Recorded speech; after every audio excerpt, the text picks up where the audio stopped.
মাদারীপুরের রাজুর উপজেলার আমবাগ গ্রামের শাওন বাগচি ৮ মাস আগে ভাগ্য বদলের আশায় দালাল মমরাজ ব্যাপারীর প্রলোভনে যাত্রা করেন ইটালির উদ্দেশ্যে। বর্তমানে পরিবারের সঙ্গে যোগাযোগ বিচ্ছিন্ন তিনি। বেঁচে আছেন নাকি মারা গেছেন তাও জানে না পরিবার। একই অবস্থা গ্রামের রবিন মল্লিকের। দালালের আশ্বাসে ৫ মাস আগে ইটালি যাত্রায় বাড়ি ছেড়ে এখনও তিনি নিখোঁজ। শুধু শাওন আর রবিন নয়, অবৈধ পথে ইতালি যাবার সময় লিবিয়ার মাফিয়াদের হাতে জিম্মি মাদারীপুরের আমগ্রাম এলাকার অর্ধশত যুবক। নির্যাতন করে দালালরা হাতিয়ে নিচ্ছে লাখ লাখ টাকা। লিবিয়া পর্যন্ত নিয়ে দালালে কি করছে বলতে পারিনি। ১৪ লাখের কন্ট্রাক্ট করে নিয়ে এর ভিতরে ধরা পড়া সবকিছু ছাড়াবো আমার ভিতর।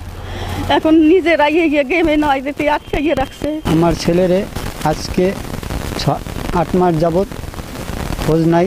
এই মানবরূপী দানবদের দৃষ্টান্তমূলক শাস্তির দাবি জানিয়েছে স্বজন ও এলাকাবাসী। ৩ মাসের কথা বলিয়া ৮ মাস যাবৎ, ঠিক আছে, তার নেওয়ার পরে সে দালাল অনেক দিন যাবৎ টাকা পয়সা দেওয়ার পরে সে আমাদের সাথে কোনো কন্ট্যাক্ট করে না। ইতালি পাঠাবে আর কি, তখন ওনাদেরকে গেম দেওয়ার নাম করে যে